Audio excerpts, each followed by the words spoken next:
नमस्कार, मैं हूं आपके साथ अंशिका पाठक और वक्त हो गया है स्पेशल रिपोर्ट का। आज बात बेटियों का सौदा, ऑपरेशन बेनकाब की।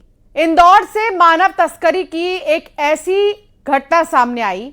इंदौर से मानव तस्करी का एक ऐसा नेटवर्क जिसका खुलासा हुआ है, जिसने पुलिस के भी होश उड़ा दिए। नाबालिग बच्ची को 16 साल की उम्र से 21 साल का दिखाकर करीब 3 लाख रुपए में बेचने वाले गिरोह का पर्दाफाश हुआ है। आरोप यह है कि नाबालिग की पहचान बदलने के लिए आधार कार्ड में जन्म तिथि से छेड़छाड़ की गई, फिर फर्जी पहचान के जरिए रतलाम में उसकी शादी करा दी गई। पुलिस की जांच में एक और बड़ा खुलासा हुआ है। आरोप यह है कि नाबालिग को एक जगह नहीं बल्कि कई जगहों पर ले जाकर बार बार शादी कराने की साजिश थी। देखिए मानव तस्करी के इस पूरे नेटवर्क का एक्सक्लूसिव खुलासा।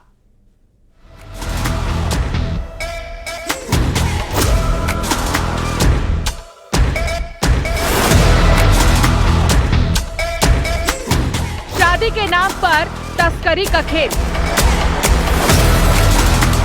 उम्र बदली, पहचान बदली, फिर शादी का जाल।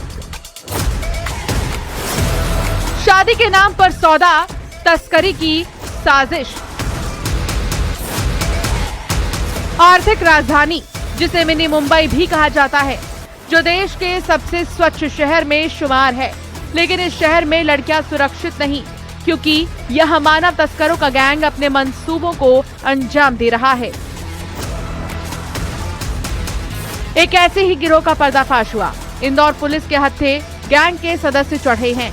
पूछताछ में जो खुलासा हुआ वो जानकर आप भी हैरान रह जाएंगे। दरअसल आरोप यह है कि गिरोह ने महज 16 साल की नाबालिग लड़की को 21 साल का बताकर करीब 3 लाख रुपए में बेच दिया। सिर्फ इतना ही नहीं, लड़की की असली उम्र छिपाने के लिए आधार कार्ड में जन्म तिथि बदलकर फर्जी पहचान पत्र तैयार किया गया और फिर इसी फर्जी पहचान के सहारे रतलाम में उसकी शादी करा दी गई। लेकिन पुलिस की जांच जैसे जैसे आगे बढ़ी, वैसे वैसे मानव तस्करी के इस नेटवर्क की परतें खुलती चली गई। बच्ची के अपहरण का केस दर्ज हुआ था क्योंकि बच्ची अचानक से लापता हो गई थी और चूंकि बच्ची नाबालिग है इसलिए पूरे मामले में अपहरण का केस दर्ज किया गया। तो अपहरण का केस दर्ज करने के बाद में बच्ची की तलाश जारी थी, लेकिन जब बच्ची मिली तो बच्ची के बाद में जो कुछ खुलासा हुआ काफ़ी चौंकाने वाला था, क्योंकि नाबालिग बच्ची के पहचान पत्र को बदल दिया गया था, उसके डेट ऑफ बर्थ को चेंज किया गया था और उसके बाद बच्ची की शादी भी करा दी गई थी। और जिन 5 आरोपियों को गिरफ्तार किया गया, ये सभी लोग इन बच्ची की बाद में भी दूसरे राज्यों में शादी कराने वाले थे। यानी एक बड़ा मानव तस्करी का जो नेटवर्क है वो इन्होंने अन्य राज्यों में फैला रखा था। पुलिस के मुताबिक नाबालिग के लापता होने के बाद उसकी तलाश शुरू की गई।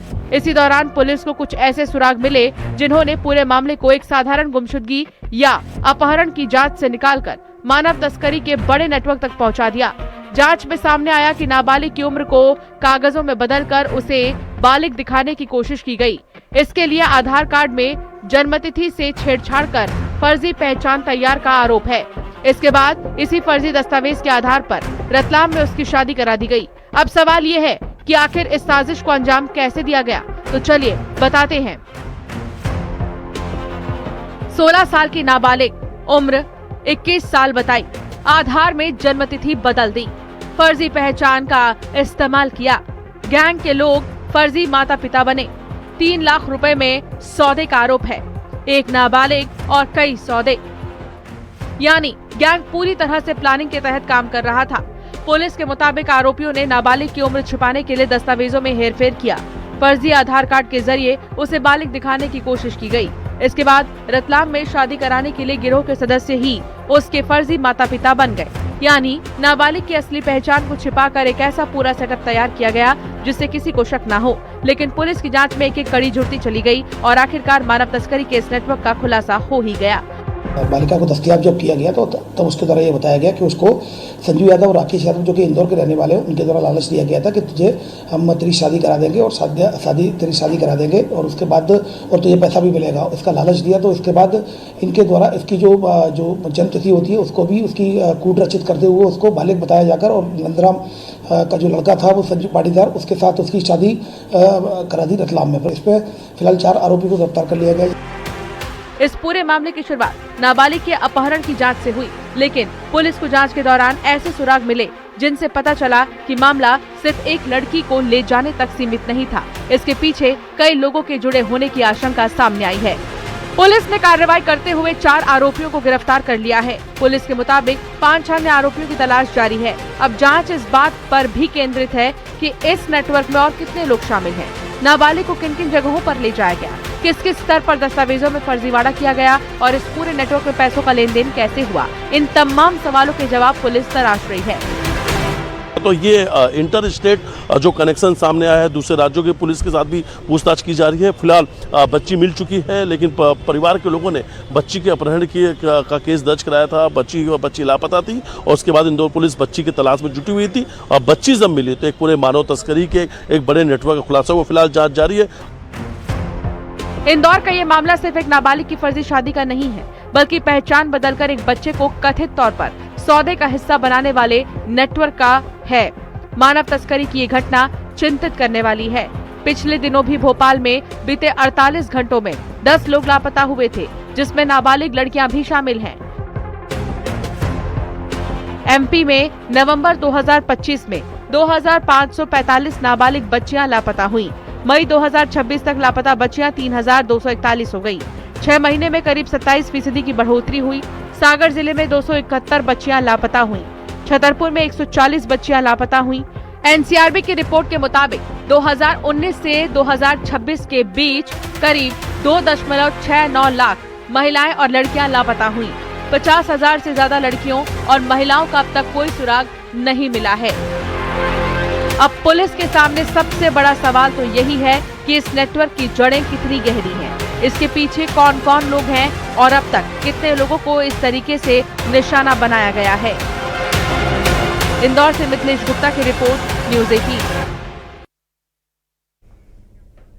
तो देखा आपने मानव तस्करी के इस पूरे नेटवर्क को, कैसे ये चल रहा था, कैसे ये सौदा करते थे और कैसे ये बेच देते थे छोटी छोटी बच्चियों को नई पहचान पत्र बनाकर, जिसमें उनकी उम्र ज्यादा बताई जाती थी। मिथिलेश गुप्ता इंदौर से हमारे संवाददाता जुड़ गए हैं, सीधे उनका रुख करूंगी। मिथिलेश, क्या है ये पूरा नेटवर्क, इसको विस्तार से एक बार फिर से बताइए और इंदौर वासियों का क्या कहना है जब इस नेटवर्क का खुलासा हुआ? देखिए, सबसे पहले तो एक एनसीआरबी के रिकॉर्ड की बात है। सबसे ज्यादा लापता महिलाएं मध्य प्रदेश में एनसीआरबी के रिकॉर्ड में ये दर्ज है।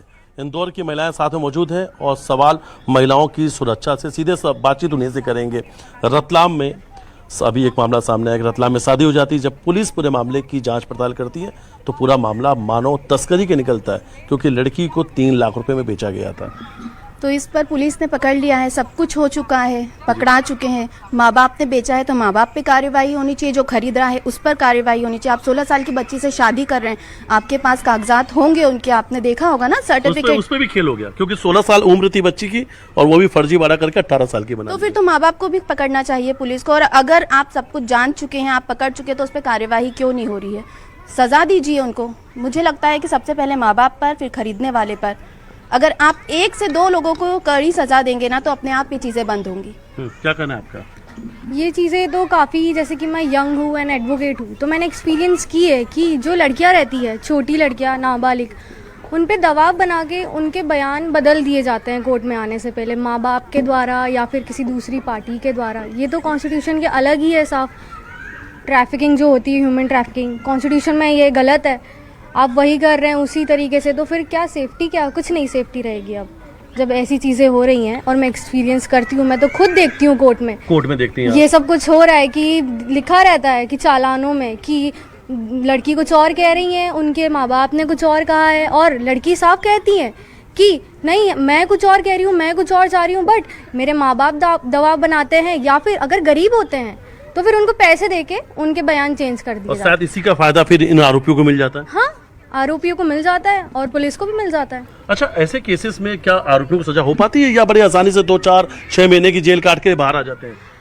आसानी से 2, 4, 6 महीने की, जैसे कि एक यही रहता है उनका, यही एम रहता है कि जल्दी से जल्दी आरोपी बाहर आए, कोई नहीं चाहेगा अंदर है, तो उसमें उनको सज़ा होना तो बहुत कम है। ऐसे केसेस रहते हैं जिसमें हो पाती है, नहीं तो आसानी से बाहर आ जाते हैं। और लड़कियां उनको तो हाथ कुछ नहीं उनके देखिए बड़ी रहता। चिंता की बात है जिस तरीके से मानव तस्करी का पूरा नेटवर्क नेक्सस जो है कि बिल्कुल बिल्कुल, मेरे को तो बिल्कुल ऐसा लगता है कि मैं यंग हूँ और मैं ये सब चीज़ें एक्सपीरियंस कर रही हूँ, तो आगे जाके और क्या हालात और ही ज़्यादा बिगड़ने जिम्मेदार वाले हैं। किसे मानती हैं? जिम्मेदार कहीं ना कहीं अगर माँ बाप बना रहे, दबाव बना रहे, सरकार है, और पुलिस वाले जो नहीं इंक्वायरी नहीं कर पा रहे, वो नहीं पता कर पा रहे कि दबाव किसने बनाया थी, कैसे पता क्यों चले। हो रहा है ये, दूसरे राज्यों में क्यों नहीं हो रहा है इतना? सवाल ही है। क्या कहेंगे आप? मध्य प्रदेश वो राज्य है जहां महिलाओं को लेके सबसे ज़्यादा सख्त कानून बनाने की ज़रूरत है, क्योंकि सबसे ज़्यादा अपराध हो रहे हैं। मानव तस्करी हो, ब्लैकमेलिंग हो, हर चीज़ में पुलिस को सख्त कार्रवाई करके और ग्राउंड लेवल पे काम करने की आवश्यकता है। आपका क्या मानना है? नहीं सर, मेरा इसमें मानना है कि सबसे पहले हमें समाज में ही समाज को जीरो लेवल से ये पहल उठाना पड़ेगी। अगर हम लोग ही हम लोग अगर घर घर जाके, घर में अगर सबसे फर्स्ट आपके घर से शुरुआत होती है इस चीज़ की, अगर हम घर में ही अगर बेटे और बेटी में भेदभाव करेंगे तो ये चीज़ें कहीं ना कहीं आगे बढ़ेगी। आप बेटे को शेयर दे रहे हो, उसके माइंड में बहुत सारी अलग अलग चीज़ें जा रही। आप बेटे को बोल रहे हो बाहर खेलने जा, कितने टाइम बाहर है कोई दिक्कत नहीं, पर बेटी पे फाउंडेशन लगाया जाता है। सबसे पहले उसको शिक्षित करिए, बेटे बेटी में भेदभाव मत करिए, चाहे निम्न कैटेगरी का हो या हाई लेवल का हो, हर में आपको शिक्षित करना बहुत जरूरी है। चाहे बेटा हो या बेटी हो, उनको इक्वल रखिए और उसकी सोच में अभी से ये डालिए। अच्छा, एक चीज और देखने को मिल रहा है कि कुछ जगह पर कुछ जो आदिवासी समाज है या जिनकी आर्थिक स्थिति ठीक नहीं है, ऐसे लोगों को ज्यादा टारगेट किया जाता है। नहीं, ऐसे लोगों को टारगेट किया जाता है तो कहीं ना कहीं उनकी मानसिकता वैसी है, क्योंकि उनको वहाँ पे उस लेवल का, वहाँ पे जैसे एनजीओ द्वारा भी कुछ अभियान चलाए जा सकते हैं कि जिससे उनको वहाँ पे मिल पाए कि वो उनको शिक्षित भी करो, और जो भी वहाँ के माहौल बन रहा है उसको कहीं ना कहीं मतलब वहाँ पे जो हो रही चीजें, जैसे अभी वहाँ पे चल रहा है कि आप बता रहे हैं कि मानव तस्करी का हो रहा है वहाँ पे, तो उनको पैसे दिए जाते हैं। अगर आप उनको पैसे 3 लाख रुपए में सौदा हुआ, खरीद फरोख्त चल रही है और कई और जगह पे बेचने वाले थे। मानव तस्करी का एक बड़ा खेल चल रहा था इंदौर में। मैं तो सोचती हूँ कि ऐसे लोगों को तुरंत अगर पता चल जाता है या पुलिस को पता चल जाता है या कानून अगर उसको सजा नहीं दे पा रहा है या जो भी दबाव बना रहा है, ऐसे लोगों को अगर वो पकड़ा जाते हैं तो उनको फांसी की सजा हो जानी चाहिए। फांसी की सजा मिलनी चाहिए। आपका क्या मानना है जिस तरीके से पूरा खेल चल रहा है? जी बिल्कुल। कैसे रुकेगा ये? कैसे रुकेगा ये? इसलिए रुकेगा कि अगर जो पेरेंट्स है वही अगर ये इस चीज को रोके, ठीक है मिथिलेश, अपनी बेटी को ना बेचे, अगर बेच रहे हैं तो वो भी अपराधी है और जो खरीद रहे हैं बिल्कुल। और देखिए ये अपनी राय है इंदौर वासियों की, और वाकई में ये बहुत बड़ा खुलासा है और बहुत सतर्क होने की